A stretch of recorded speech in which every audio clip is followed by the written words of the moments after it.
नमस्कार, मैं हूं वीरेश सिंह। ITI के टॉक शो में आपका स्वागत करता हूं। आज का मुद्दा नहीं है, आज सवाल है, और सवाल आज DGT से है कि ये जो बच्चों की प्रॉब्लम है, अभी लग रही थी कि प्रॉब्लम सॉल्व हो गई है, लेकिन अचानक बहुत सारे लड़के फिर से हमारे शो में आए और हमको व्हाट्सएप किए, हमको फोन किए। तो अतुल जी, DG साहब श्री अतुल तिवारी जी, विद्यानंद जी, जयप्रकाशन जी, श्री राकेश अग्रवाल जी, आज सवाल आपके ऊपर उठता है कि आप ये बताइए कि अभी बहुत सारे बच्चों की समस्या का समाधान नहीं हुआ है, जैसे -1 0 CBT data not upload, ED practical का नंबर या ग्रेस मार्क्स को लेकर के बहुत सारे लड़कों का जो है तो समस्या का समाधान अभी तक नहीं हुआ है। और ये बताइए कि अभी बहुत सारे लड़के बिहार के भी हैं, कुछ उत्तर प्रदेश के, राजस्थान के, मध्य प्रदेश के, गुजरात के, ये सारे लड़के बोल रहे हैं कि जो हमारा मार्च में ED प्रैक्टिकल का एग्जाम हुआ था उसका रिजल्ट नहीं आया। मेरे को लग रहा था कि ये 2 4 5 6 7 या 10 लड़के हैं, लेकिन ये अभी हजारों में लड़के हैं जिनकी प्रॉब्लम सॉल्व नहीं हुआ है। अब आप बताइए कि इसमें दोष किसका है, किसका दोष बोलूं मैं?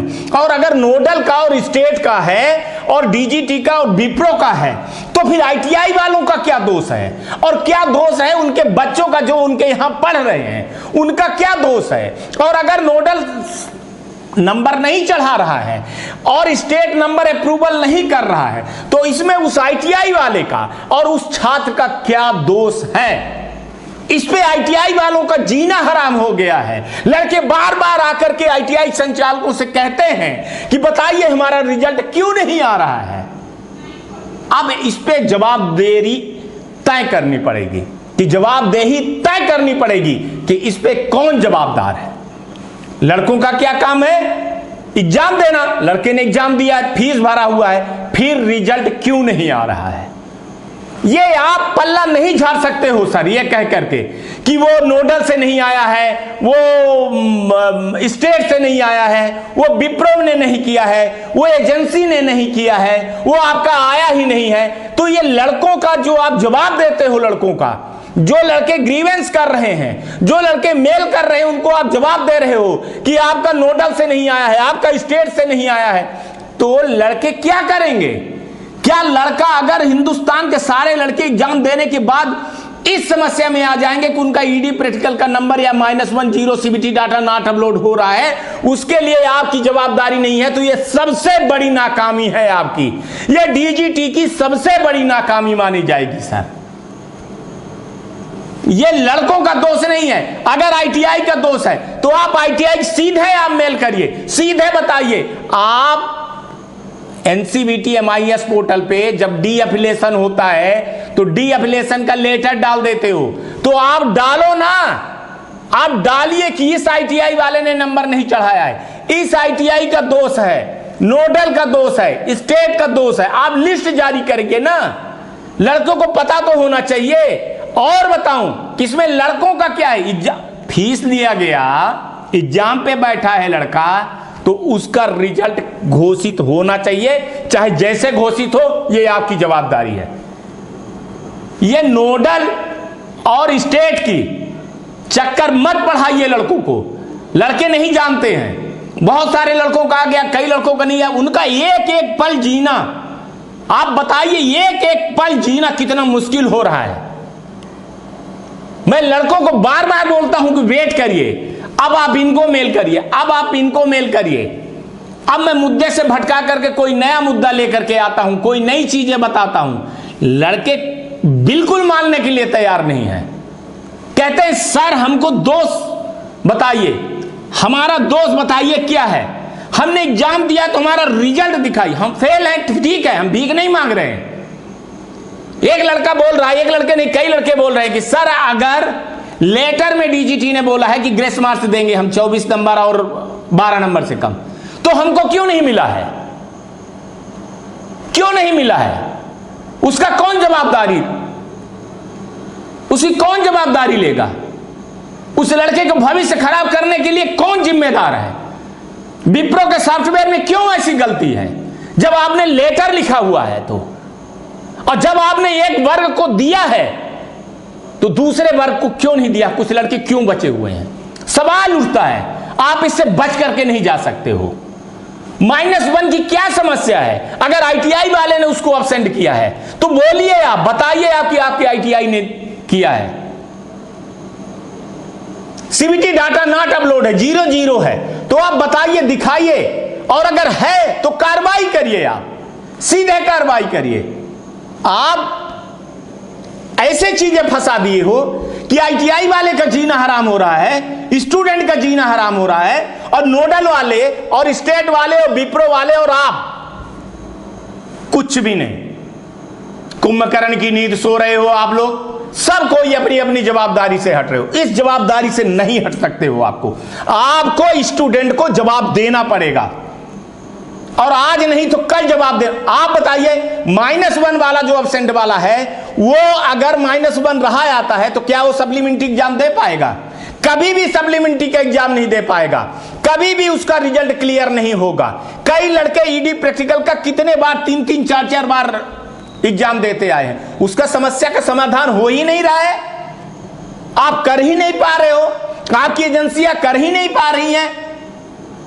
ये कैसा न्याय है? कैसी व्यवस्था है?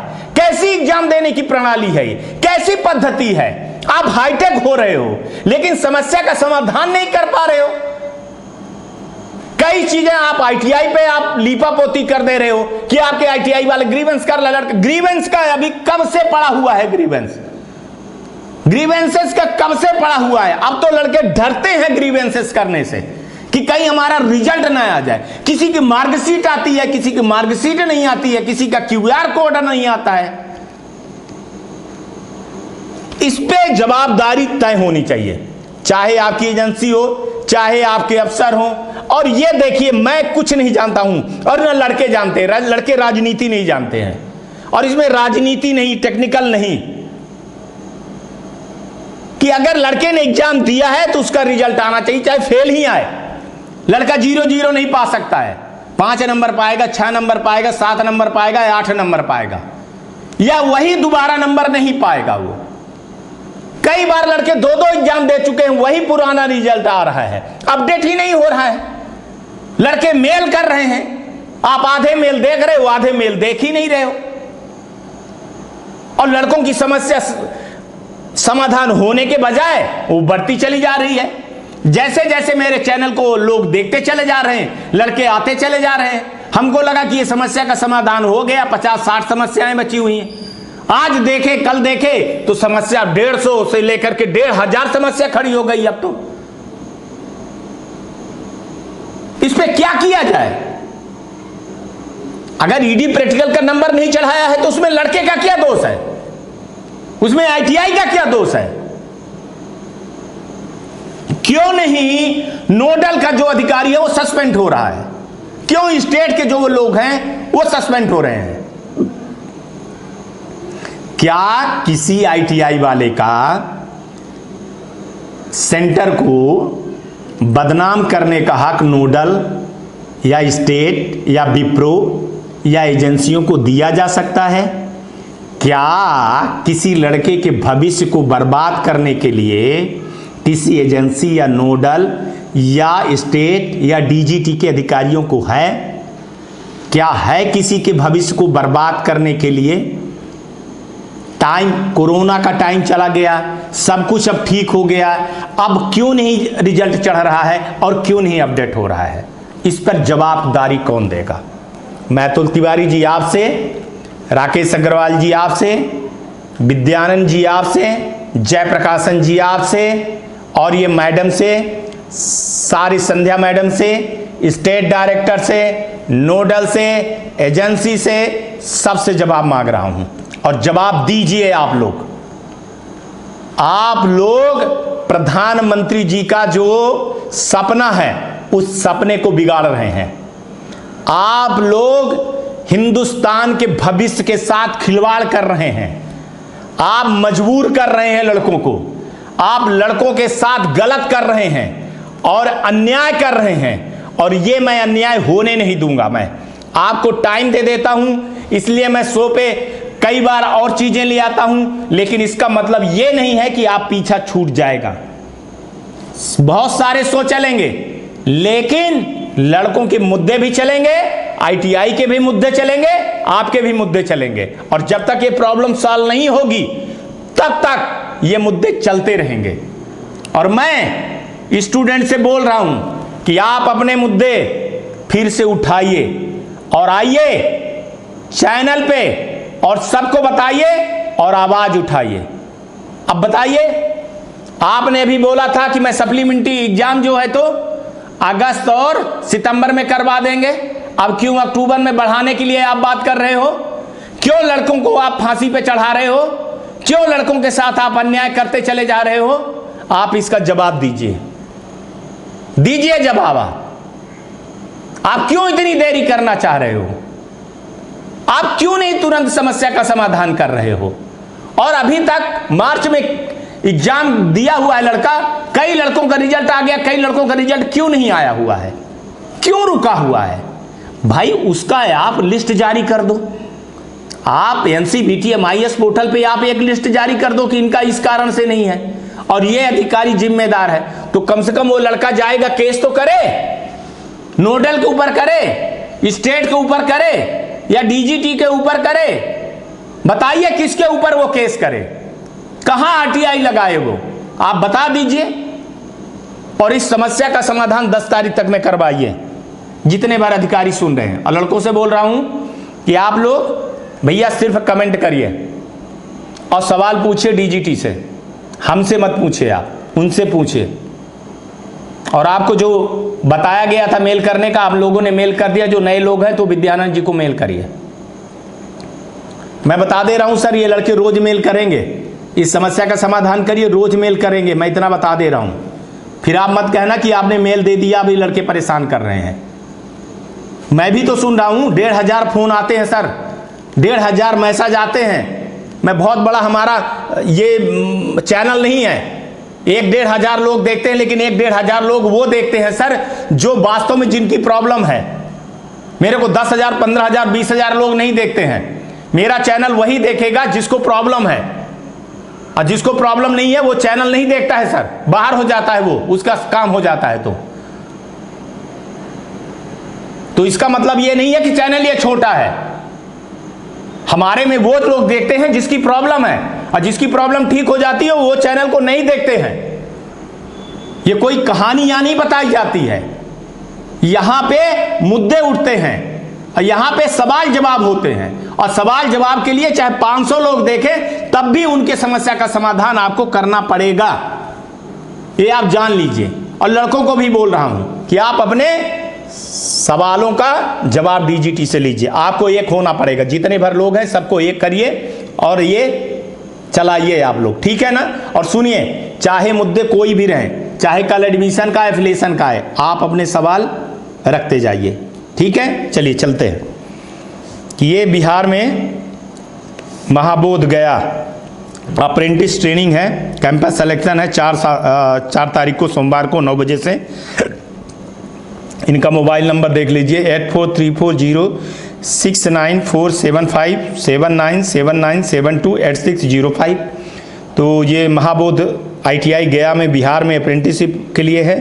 तो यहाँ 9 बजे जाइए, अप्रेंटिसशिप के लिए जो है तो कैंपस सिलेक्शन है तो वहाँ पे वो करिए। दूसरा देखिए, ये इंडस ITI मोतिहारी बिहार में है, अप्रेंटिसशिप रोजगार मेला है, ये 8 जुलाई को है, शुक्रवार को है। तो इनका 9801425255 है, 8228800044 मोबाइल नंबर है। यहाँ जाकर के आप अप्रेंटिसशिप रोजगार मेला में कैंपस सिलेक्शन करिए 8 जुलाई को। तीसरा गवर्नमेंट ITI पीलीभीत में है 4/7 को 9 बजे से सोमवार को, तो यहाँ जाइए। तक्षशिला ITI जबलपुर मध्य प्रदेश में है 4 और 5 जुलाई को 8982515837। तो यहाँ कैंपस सिलेक्शन है, तो यहाँ पे जाइए। और आपके यहाँ ITI वालों को मैं बता रहा हूँ कि और कहीं पे कैंपस सिलेक्शन हो तो आप मेरे व्हाट्सएप पे भेजिए, मैं इसको अपने शो पे चलाऊँगा। और लड़कों को रोजगार दिलवाने में जो भी आगे आ रहे हैं आप लोग, तो धन्यवाद। और आप हमारे शो पे आइए, बताइए और व्हाट्सअप करिए ताकि लड़कों को ये पता चले कि कहाँ पे कैंपस सिलेक्शन हो रहा है। आज तक के लिए इतना ही। आप लोग अपना ध्यान रखिएगा, आसपास सफाई रखिएगा और अपना भी ख्याल रखिएगा, बड़े बुजुर्गों का सम्मान रखिएगा। AITI टॉक शो है, देखते रहिएगा। फिर से हम किसी नए मुद्दे पे आएंगे और आपको बताएंगे आपको ये शो कैसे लगता है। और हाँ, एक चीज़ मैं बता दूँ, मेरे को लगा था क्योंकि शिकायतें कम आ रही थी तो हमको लगा था कि प्रॉब्लम सॉल्व हो गई है, लेकिन प्रॉब्लम सॉल्व नहीं हुई है। आज झारखंड से बोला गया कि वहाँ रिजल्ट ही नहीं आया है कई ITI का, और ऐसे ही उत्तर प्रदेश में, ऐसे राजस्थान में, ऐसे गुजरात में, ऐसे महाराष्ट्र में, ऐसे उड़ीसा में, तो कई जगह से ऐसी चीज़ें आ रही हैं। ऐसे मध्य प्रदेश में आ रही हैं, तो ऐसे कई जगह से आ रही हैं। तो भैया जब लोगों को आप लोग बताओगे और एकजुट होगे तब होगा, है ना। तो लोगों को बताइए, थोड़ा सा शेयर करवाइए वीडियो को और बोलिए भाई कि सब्सक्राइब करें, क्योंकि सब्सक्राइब करेंगे तभी ये नोटिफिकेशन में आएगी चीज़ें। और हर न्यूज़ आप लोगों के लिए बहुत ज़रूरी होती है, हर न्यूज़ को देखा करो। हर न्यूज़ पे आप जब कमेंट करोगे जिनकी जो प्रॉब्लम है तभी होगा, क्योंकि आपके कमेंट को ही मैं आधार बनाता हूँ और उसी को मैं सबूत बनाता हूँ और वही चीज़ मैं DGT को दिखाता हूँ और बताता हूँ को आप देखिए ये, क्योंकि हमारे लिए आपका सबूत बहुत ज़रूरी है। हमको व्हाट्सएप करने फ़ोन करने से कोई फ़ायदा नहीं है। आप जो कमेंट करोगे उसी कमेंट को मैं दिखाऊंगा, उसी कमेंट को मैं दिखाऊंगा कि और वही सबूत बनते हैं। मैं आपको बता दूं, सबूत वही बनते हैं जो आप कमेंट करते हो, ठीक है ना। मेरे मेल करने से कुछ नहीं होता है, आपके मेल करने से, आपके कमेंट करने से ही बात उठती है और वही सबूत होता है और वही सबसे बड़ा काम करता है। तो इसलिए आपको कमेंट करना पड़ेगा और आसपास अपने लोगों को बताइए, आप जिनको आप जानते हैं, और हमारे वीडियो को आप ITI वालों को भेजिए, आप नोडल वालों को भेजिए, स्टेट वालों को भेजिए, ताकि पता चले कि भैया आप ऐसे नहीं हो, आपकी आवाज़ उठ रही है ना। तो वो थोड़ा सा एक दबाव बनेगा और एक जो है तो अवेयरनेस आएगी, लोगों में आएगा ये पता कि हाँ आपकी आवाज़ को कोई उठ रहा है, उठा रहा है, ठीक है। तो आज तक के लिए इतना ही। आप अपना ख्याल रखिएगा, आपका दिन शुभ हो और आने वाला भी कल आपके लिए शुभ हो। और ITI टॉक शो देखते रहिएगा। नमस्कार, जय हिंद, जय भारत।